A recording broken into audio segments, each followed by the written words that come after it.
Agad na nagpaalam si Juan Miguel sa kanya at umalis para magtungo sa rooftop ng hotel para salubungin si Briggs na may dala ng gamot niya. For some reason, napangiti siya. Ngayon lang napagtanto ni Claire na kakaiba si Juan Miguel sa mga lalaking nakilala niya. Maalaga ang binata, kaya lalo siyang nahulog dito. Matapos uminom ni Claire ng gamot, ay hindi rin nagtagal. Gumaling na siya agad. Bumalik ang sigla niya, kaya nagawa na niya ang gusto niya. Muli silang lumangoy ni Juan Miguel. Palagi siyang inaalalayan ng binata dahil natatakot ito na baka may mangyari sa kanyang masama, lalo pat buntis siya. Walang nangyari sa kanilang dalawa sapagkat nangako si Juan Miguel na kung ano ang nangyari noong isang araw, tama na muna yun. Akala niya nga ay may mangyayari sa kanila ulit. Pero wala na. Kasi kaya naman pala magpigil ni Juan Miguel. Bakit hindi pa nito ginawa nun? Well, she understood him. Alam niyang may pangangailangan din ito. Pero yung pangangailangan nitong gusto ay hindi niya maibibigay ng buo. Hindi pa sila mag-asawa. Darating pa sila sa puntong yun. Kung magiging mag-asawa na sila, kaya na niyang ibigay ang lahat ng gusto nito. Matapos nilang mag-swimming sa malamig na karagatan, bumalik na rin sila sa bahay para mananghalian. Tanghali na kasi kaya nakaramdam sila ng gutom. At sino bang hindi magugutom sa ginawa nila? They stayed in the ocean for so many hours who will not get tired.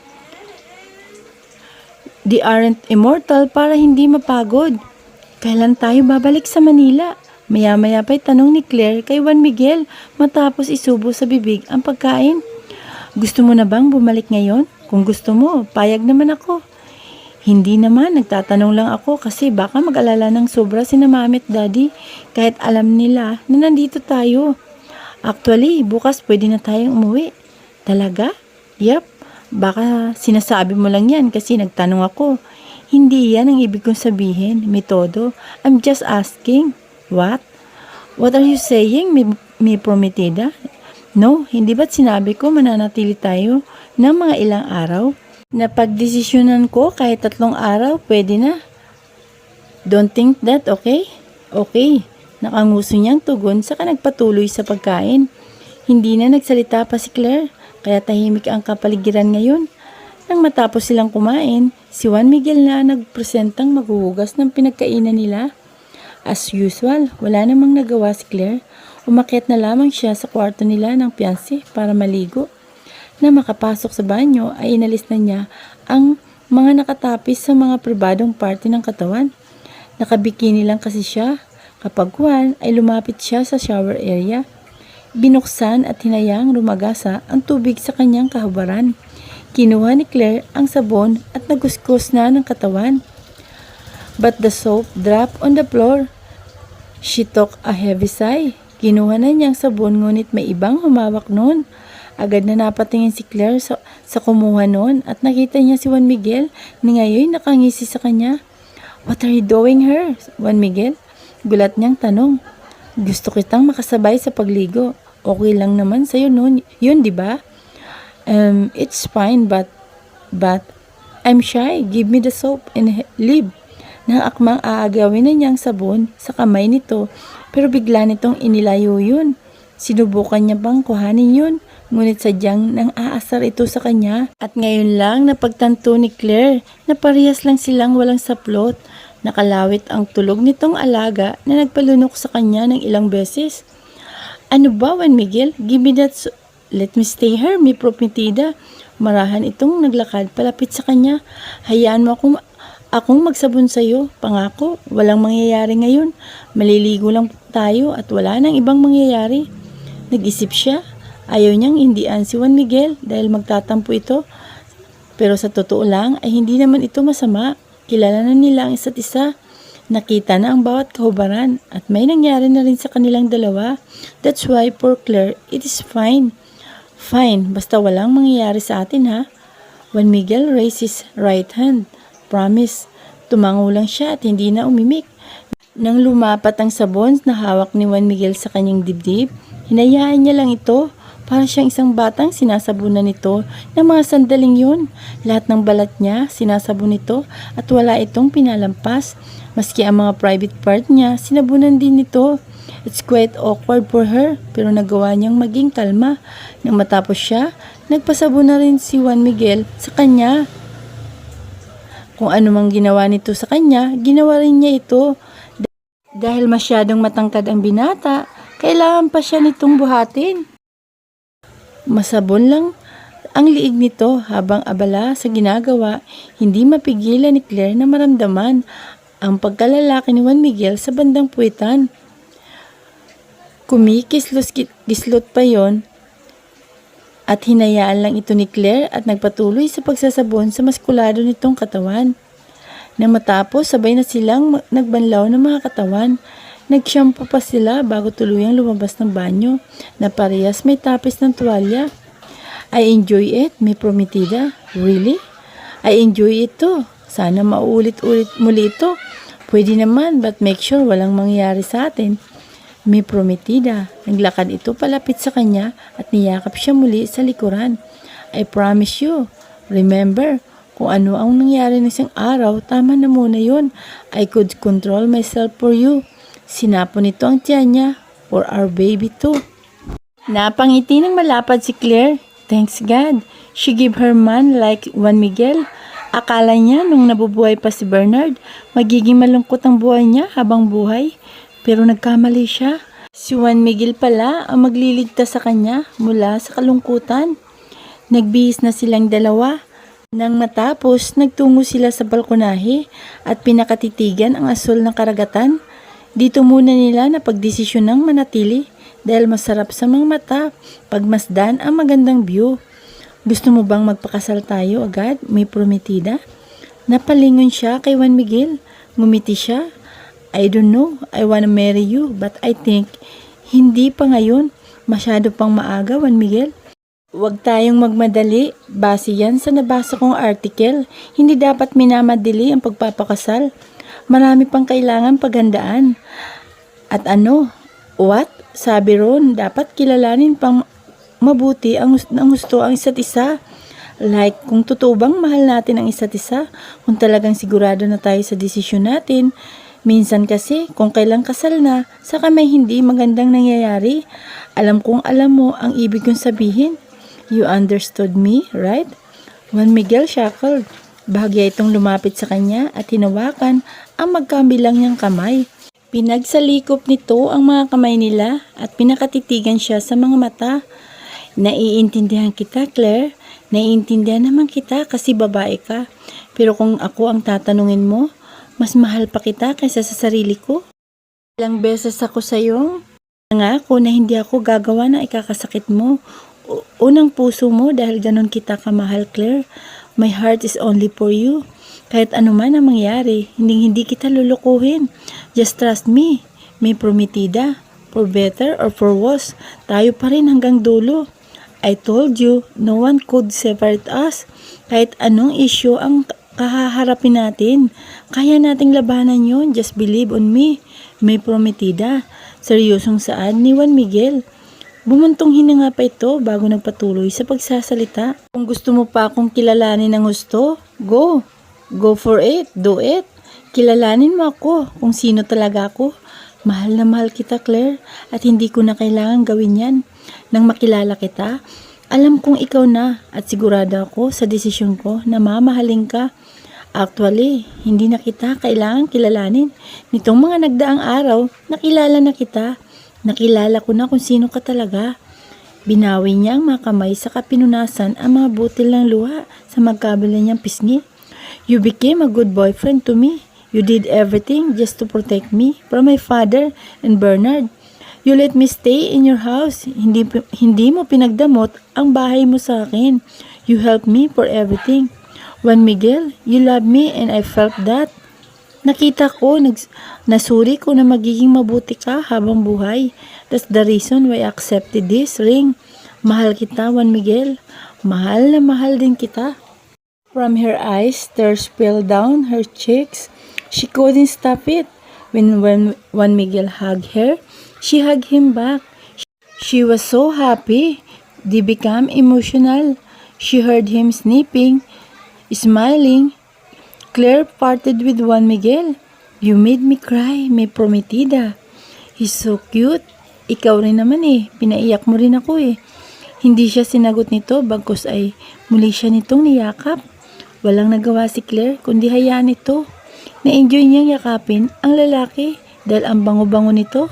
Nanunuot ang mabangong amoy ni Juan Miguel at parang ayaw na niyang humiwalay dito kailanman. Nang sumapit ang kinagabihan, nagtungo silang dalawa sa dalampasigan. Gumawa sila ng bonfire. Nang matapos, naglatag sila ng blanket sa harap ng bonfire at umupo roon. Inihilig ni Claire ang ulo sa balikat ni Juan Miguel. Tumingin sila sa maliwanag na kalangitan. Ang daming bituin, ang laki pa ng buwan na nagre-reflect sa tahimik na karagatan. Ilang segundo ang nakalipas, natigilan na lang siya nang biglang kumanta si Juan Miguel. Wise men say only fools rush in, but I can't help falling in love with you. Shall I stay? Would it be a sin if I can't help falling in love with you? Dahan-dahan siyang humiwalay dito at hindi makapaniwalang tiningnan siya. Ngumiti itong hindi tumitingin sa kanya at nagpatuloy sa pagkanta. Like a river flows surely to the sea, darling, so it goes. Some things are meant to be. Wala siyang kaalam-alam na kaya palang kumanta ni Juan Miguel. Dinaig pa siya nito. She's jealous. Maalam siyang kumanta, pero alam niyang mas magaling ito kaysa sa kanya. Hindi pa rin tumitingin si Juan Miguel sa kanya. Ang mga mata nito'y nakatutok sa kalangitan. Nagpatuloy sa pagkanta at walang nagawa kundi ang pakinggan ang maganda nitong boses. Take my hand, take my whole life too, for I can't help falling in love with you. Like a river flows surely to the sea, darling, so it goes. Some things are meant to be. Take my hand, take my whole life too, for I can't help falling in love with you. For I can't help falling in love with you. Nang matapos, nangingiti itong bumaling sa kanya. Samantalang siya'y hindi pa rin makapaniwalang tumingin dito. Until now, hindi pa rin nagsisink in sa utak niya na kayang kumanta nito. Can you sing? Yep, may prometida. I can sing but just for you. Kinuha nito ang isa niyang kamay at hinalikan ang likod noon. Don't tell this to anyone, baka agawin ako. Loko ka, mahina niyang tilampal ang dibdib nito. You really shocked me. You didn't inform me na marunong ka rin palang kumanta. Aaminin niya, kinikilig siya sa kanta nito. Natatawang umiiling si Juan Miguel sa kaniyakap siya patagilid. Niyakap niya rin ito at tumingin mula sa kalangitan. Yang kanta para sa iyo yan, may prometida. Did you like it? She pouted. Oo, nagustuhan ko. Gusto mo bang kantahan ulit kita? Sige nga, I wanna hear you sing again. Hindi na ito umimik. Makalipas ang ilang sandali, muli itong kumanta at lalong kinikilig si Claire. Ang saya-saya niya. Isama pa yung lugar kung saan sila. They're in front of the vast ocean. May bonfire nakaupo sa buhanginan habang tinatanaw ang nagniningning na kalangitan. Ang saya-saya talaga. Hindi niya malilimutan ito at itatatak niya ito habang buhay sa kanyang utak. Matapos manatili ng halos 3 araw sa Paradise Island, umalis na rin sina Claire at Juan Miguel. Ngayon ay nasa yate na silang dalawa. Si Claire ay nakatanaw sa malawak na karagatan habang pinapakinggan ang paghampas ng mga alon sa yate. Tahimik ka yata, may prometida. Napalingon siya sa pinanggalingan ng boses mula sa tabi niya. Nakita niya si Juan Miguel. Sumandal ito sa railings at patagilid na bumaling sa kanya. Ang gwapo ngayon ni Juan Miguel. Nakasuot ito ng shades. Isama pa ang simple nitong suot. Bumagay ditong suot na short at pinarisan yun ng sando. She can't control herself to look at him. Pero sunod-sunod siyang umiling, saka ibinalik ang tingin sa karagatan. Masaya lang ako, Juan Miguel. Panimula niya. Hindi ko lang inakala na abot tayo sa puntong to. We're loving each other. And I could feel you love for me. Na-enjoy kong magkasama tayong dalawa sa iisang lugar. And maybe I'm right. Hindi na talaga dapat kita kilalanin. I think you're the only man in my life. She smiled and paced at him. Huwag mo akong iwan ha. Then she pouted. Juan Miguel chuckled. Why would I do that? Kapag nangako ako, gagawin ko. Hindi kita iiwan at higit sa lahat, hindi kita lulukuhin. We have an agreement, right? If I cheated on you, you will cut my dick. At sa tingin mo, magluluko ako?